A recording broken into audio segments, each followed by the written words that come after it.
안녕하세요 여러분. 유튜브 TV 코리아의 혼자 생각입니다.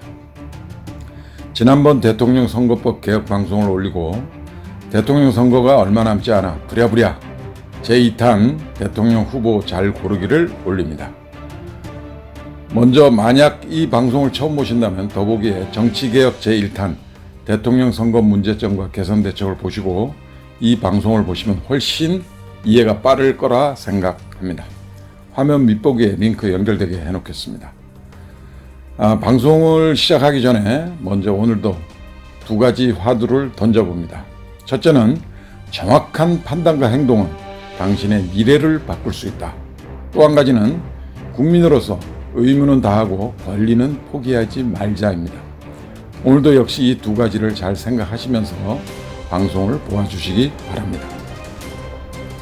지난 편에도 말씀드렸지만 역사적 평가에서 나쁜 국정을 하여 나라를 실패시키고 국민을 유린한 대통령에게도 문제가 있지만 잘못된 대통령을 선출한 국민 역시 책임을 면할 수는 없다고 봅니다. 그동안 우리는 대통령 후보의 능력을 정확히 판단하여 대통령을 선출했다기보다는 여러 가지 학연, 지연, 혈연 등등 본인과 연관성이 많이 기울어져 투표했음은 누구도 부정하기 어렵다고 생각합니다. 특히 1970년에서 80년대에는 한 잔의 막걸리에 또는 용돈 몇 푼 한 끼 식사로 우리의 중요한 권리를 바꾸기도 했던 시절이 있었다고 생각합니다. 요즘은 다행히 국민이 깨어서 조금씩 달라져가고 있는 중이라 생각도 들기도 하고요. 그럼 어떻게 해야 정확히 판단해서 투표를 할 것인가? 그 방법을 오늘 제가 여러분들에게 알려드리겠습니다. 여러분들도 잘 아시겠지만 이번 선거는 현재 우리나라 시국상 정말 중요하다고 생각합니다. 이번 선거는 언론은 언론대로, 정치인은 정치인대로, 국민은 국민대로 거의 양론으로 갈라져서 너무나 네거티브적인 작전으로 국민들이 매우 혼란스럽습니다. 이런 때일수록 절대 대충 생각하시거나 감정에 치우치시거나 어떠한 인연에 이끌려 잘못된 선택으로 나라의 미래를 암울한 동굴 속으로 들어가는 일이 없도록 꼭 정확한 판단으로 투표하시고 절대 우리의 권리를 포기하지 말기를 간절히 기원합니다. 자, 조금은 지루할 수 있지만 우리나라의 미래가 걸린 일이니 조금만 참으시고 10분 정도만 잘 들어주시기를 바랍니다. 아울러 이 평가 방법은 이미 우리나라 굴지의 대기업에서 직원 평가 시 사용하는 검증된 방법이기 때문에 아마도 그 조사 결과가 정확하리라 생각됩니다. 저도 주위의 지인들에게 연령별, 보수, 진보, 남녀, 광범위하게 약 30명 정도 사전 평가 조사를 한 결과 5분 정도가 나라를 위한 결정보다 개인의 판가르기에 의한 평가로 다른 분들과 전혀 다른 순위가 나왔지만 나머지 분들은 약간의 차이가 있었지만 대통령 평가 점수 순위가 거의 비슷하게 나왔고 현재 대통령 후보 순위는 자신이 평소 생각했던 것보다 의외로 다른 결과가 나왔다고 생각하시는 분들이 많았습니다. 궁금하시면 여러분들도 방송 청취 후 바로 한번 해보시기 바랍니다. 저는 이 평가표의 정확성을 자신합니다. 이 방송을 보시는 분들은 귀찮더라도 꼭 한번 평가를 해보시고 주변 식구나 지인들에게 후보 평가 방법을 공유하셔서 다시는 국민이 투표를 잘못해서 나쁜 대통령을 만들어 교도소에 보내는 일이 없도록 해야 할 것 같습니다. 자, 그러면 본론으로 들어가서 먼저 대통령이 국가 운영을 잘하려면 필요한 게 무엇인지 먼저 찾아봅시다. 대통령의 자격 중 여러 가지가 있겠지만 무엇이 가장 중요할까요? 국정 수행 능력? 도덕성? 저 혼자 생각은 국정 수행 능력 평가 중 이론적 평가는 전공 과목이 무엇인지, 실무적 평가는 정치 경력이 얼마인지가 잣대가 될 것 같고 또한 현재의 문제를 정확히 판단할 수 있는 판단력과 조직을 이끌어 나가는 통솔력이 중요할 것 같고 도덕성 부분에는 그 사람의 됨됨이인 인성, 청렴도, 범죄 사실 등과 타인을 배려하는 마음을 알려면 평소 봉사 실적 등을 보면 알 것 같네요. 자, 먼저 분석표를 띄워드리겠습니다. 어떻습니까? 대충 보시니까 아시겠죠? 절대 어렵지 않습니다. 구분에 써 있는 내용을 보면 여러 가지가 있는데 이 부분은 대통령으로서 가져야 할 중요한 능력을 쓰시면 됩니다. 이 평가서는 제 기준으로 작성된 것이고 작성 기준이 무엇인지 지금부터 설명드리는데 여러분은 여러분이 생각하신 대로 바꾸셔도 됩니다. 그래야 여러분들 의사가 정확히 반영이 되니까요. 저 혼자 생각 개인적으로는 모든 것이 중요하지만 인성이 가장 중요하다고 생각합니다. 국정 수행 능력이 조금 떨어지는 것은 대통령 주변의 참모나 전문가의 힘을 빌려도 되지만 인성이 나쁘면 그걸 주변 참모진이 고쳐주기가 힘들기 때문일 것 같아 인성을 가장 중요하게 생각해서 100점 중 가중치를 20점으로 설정했습니다. 그 다음은 정치 경력을 중요하게 생각하는데 이 경력이라는 뜻이 지금까지 겪거나 거쳐온 직업이나 학력 따위의 일이라고 나와 있네요. 그러니까 다시 말하면 정치 부분에 이미 학력과 경험이 있다는 뜻이 될 것 같습니다. 일단 기업에서 중요한 일을 추진할 때 경력직 우대라는 광고를 내고 직원을 모집하는 것과 같이 대통령 직무 수행에는 당연히 정치 외교 쪽을 전공하고 실무 분야에 경험이 있어야 참모들의 의견에 대해 대통령이 쉽게 결정을 할 수 있으니 중요한 부분이라 생각됩니다.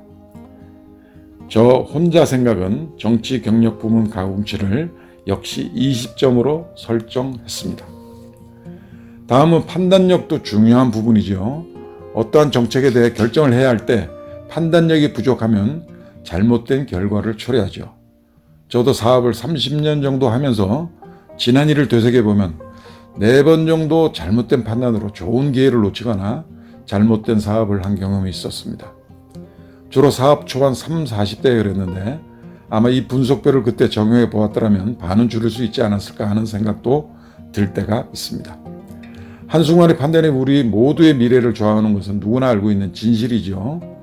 판단력 부분은 대통령 참모들을 믿고 약간 낮은 15점으로 했습니다. 통솔력. 아무리 인성이 좋고 경력이 좋아도 이 통솔력이 없다면 또 문제가 되겠죠.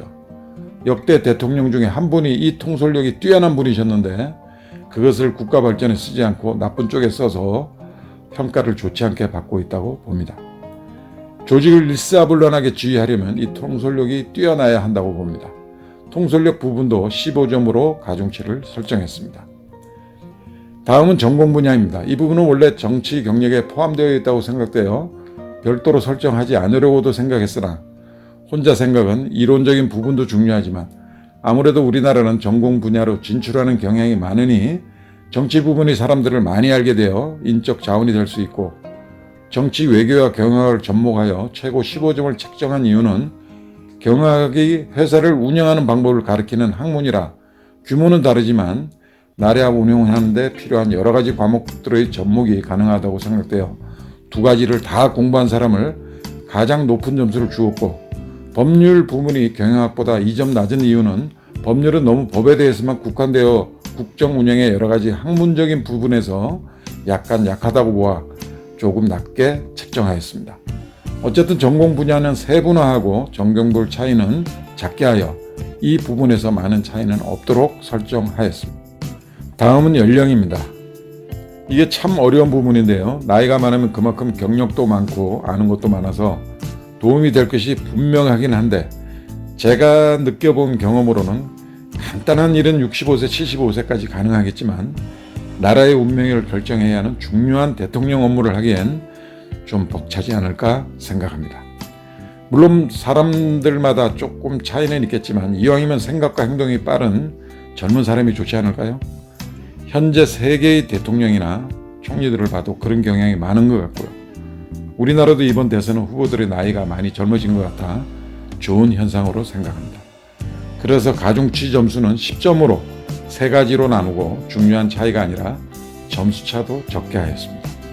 다음은 언어 능력이네요. 이것도 빼려고 하다가 넣은 것인데 어떤 분은 절대 대통령이 직접 영어로 대화를 하면 안 된다고 하던데 틀린 말은 아니지만 저도 해외 생활을 하면서 경험한 바에 의하면 통역자가 약간 다르게 전달될 수도 있고 일반적인 인사말이나 칭찬 등 본인이 직접 말하면서 서로 공감대를 이룰 수 있는 것을 고려하면 본인이 말을 할 수 있는 게 외교에는 훨씬 유리하다고 판단되어 5점 정도의 작은 가중치로 넣어봤습니다.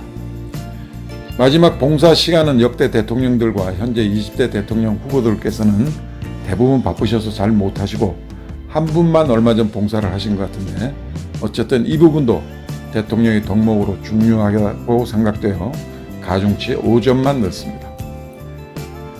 여기서 이런 질문을 하실 수도 있겠네요. 대통령의 후보의 정책이 선택에 가장 중요한 것이 아닌가 하는 생각입니다. 제가 일부에서 일부 말씀드렸지만 대통령 정책은 보다 신중히 처리돼야 할 문제인 것 같아서 대통령 혼자 결정할 문제가 아니고 국민의 청원에 의한 전문가 분석을 통해 장기적인 안목으로 처리돼야 할 것으로 보아 저는 이 부분은 대통령 후보 자격 평가에서 뺐습니다. 여러분들은 필요하다고 생각하시면 당연히 넣으셔도 되고요. 자, 이제 평가표에서 어느 정도 정리가 되었네요. 세 번에 대한 점수도 점수 차이가 적게 혹은 많이 여러분의 생각대로 설정하시면 됩니다. 그 다음은 가산점 옆에 칸막이에 역대 대통령 이름을 넣고 지나간 대통령을 한번 평가해 보셔도 좋고, 아니면 현재 20대 후보들만 넣으셔서 여러분의 생각과 가까운 내용 점수를 넣으셔서 합계를 내어 제일 점수가 많은 분이 가장 적합한 대통령이라고 보시면 될 것 같습니다. 아마도 전직 대통령을 해보면 여러분이 평소 생각했던 대로 점수가 나올 것이고, 20대 대통령 후보는 아직 국정을 안 하셨으니 누구도 알 수 없지만 대통령으로서의 적합한 점수는 나오겠네요. 저도 물론 해보았는데 역대 대통령 후보는 평소 제 생각과 거의 비슷하게 순위가 나왔고, 저는 20대 대통령 후보 중 상위 4명과 그 외의 후보 중 약간 기인에 속하는 한 분 있죠. 여러분들도 다 아시리라 생각됩니다. 그분이 대통령 적합도가 정말 궁금해서 그분도 같이 넣어봤습니다. 그런데 저는 정말 깜짝 놀랐습니다. 사실은 급하게 제가 방송을 하게 된 동기이기도 하고요. 혼자 생각이 작성한 후보 순위가 전혀 제가 생각했거나 여론조사에서 나오는 또는 언론에서 나오는 평가와 너무나 다른 결과가 나왔어요. 정말 약간의 전율이 흐르더군요. 한 분은 예상대로 나왔는데 한 분은 의외로 낮은 점수로 나왔고요. 여론조사에서 낮은 퍼센트를 보이신 한 후보가 역대 대통령 후보 포함해서 3위가 나오더군요. 정말 의외였습니다. 또한 궁금증에 해본 기인 후보는 7위를 기록했습니다. 저는 한동안 원인을 분석해 보았는데 판단력과 통솔력 외에는 점수가 낮았는데도 7위를 한 것은 첫째, 그동안 우리나라 역대 대통령이 대통령 적합도에 매우 못 미쳤다.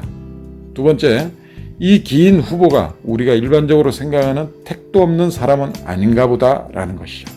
물론 7위나 되니 20대 대통령이 되시기엔 역부족이니 안심하셔도 될 것 같고요. 저는 현재까지 판단하기 어려운 일이 있을 때마다, 즉 예를 들면 제가 17년 전에 처음 해외로 공장을 이전할 때도 몇몇 국가가 거의 비슷한 조건이어서 상당히 결정에 고심을 하였는데, 세제 혜택이 좋고 지원들의 급여 수준이나 근면성, 투자 시 미래의 가치 등을 기준으로 한 이표를 이용해서 투자 국가를 결정하였고, 현재 그 결과를 보면 정확한 판단이었다고 생각하고, 그 외에도 만약 처음 창업하시는 분들도 예를 들어 치킨집, 커피점, 분식집, 중국집 이 4가지 중 선택이 어려울 때 이 방법을 적용해서 분석해보면 잘못된 판단으로 인한 실패를 줄여줄 수 있다고 생각합니다. 저는 여태까지 사업을 하면서 정말 여러 번 이 방법으로 분석을 하였는데, 놀라운 것은 분석해보기 전에 제가 생각했던 것보다 의외로 다른 결과가 나오는 경험을 해보았습니다. 제가 잘 되리라 생각한 종목이 의외로 낮게 나오고, 반대로 좋게 생각지 않은 종목의 점수가 잘 나올 때가 있었다는 것이죠. 여러분들도 꼭 이 방법을 기억했다가 인생 결정에 참조하시기 바랍니다. 당연히 이 방법을 하고 말고는 우리 국민 여러분들의 자유이고요. 저는 국민의 한 사람으로서 정말 국민을 짜증나게 하는 이번 대선에서 그 중에서나마 좋은 후보를 선출하여 다시 한번 국민이 촛불을 들고 거리로 나서거나 우리가 어렵게 뽑은 대통령이 감옥에 가셔서 국민의 아까운 세금으로 먹여주고 재워주는 일이 또 일어나서는 안 된다고 생각합니다. 자, 이제는 두 눈 똑바로 뜨고 머리 한번 비우시고 정확히 판단해서 20대 대통령은 제대로 한번 뽑아서 이 중요한 시점에 우리 대한민국을 지속적으로 발전시켜 우리도 세금 안 내는 나라에서 편안하게 한번 살아봅시다. 자, 방송 마지막 화면에 평가표를 띄워놓겠습니다. 궁금하지 않으세요? 분석의 결과가. 지금 바로 여러분도 해보세요. 아마도 서두에서 말씀드린 대로 어떠한 인연도 관계없이 냉철하게 판단해서 점수를 주었다면 거의 정확한 판단의 점수가 나오리라 확신합니다. 여러분들이 대한민국의 미래를 생각하신다면 그 결과에 따라 투표해 주시면 됩니다. 그 사람이 누구라도 상관없습니다. 모든 국민의 생각이 다 같을 수는 없을 테니까요. 다만 이런 평가표에 가장 국민의 평가에 높은 점수를 받으신 후보라면 저는 당연히 국정 운영을 잘 하실 분이라고 생각합니다. 우리나라 국민들이 그렇게 멍청하지는 않거든요. 3.1절, 4.19, 5.18 촛불 개혁으로 나라를 바로 세운 국민 아닙니까? 거의 모든 방송이 마무리되었네요. 현재 선거 전이라 가능한 편파 방송이 되지 않도록 노력하였는데 행여 제가 모르는 그런 잘못된 부분이 있더라도 저희 심정을 이해해 주시고요. 두 번째 방송인데도 아직 미숙한 점이 많네요. 다음 방송은 국회 개혁에 대해서 방송할 것을 미리 약속드립니다. 일을 하면서 혼자 방송을 하는 중이라 바로바로 올리지 못하는 점 양해 부탁드립니다. 방송을 보신 모든 분들 꼭 정확히 판단하셔서 투표하시고요. 첫 편 대한민국 대통령 선거의 문제점과 개선 대책을 보시고 많은 격려와 질책에 감사드리고 보다 나은 방송을 위해 항상 노력하는 혼자 생각이 되겠습니다. 시청해주신 여러분들 항상 행복하시기를 기원합니다. 마지막으로 작고하신 노 대통령의 선거에 관한 멘트를 되새기며 오늘 방송을 마치겠습니다. 좋아요, 구독, 알림 설정을 해주시면 대한민국 개혁을 쭉 편하게 공짜로 보실 수 있습니다. 감사합니다. 저는 유튜브 코리아 TV의 혼자 생각이었습니다. 대한민국 충성!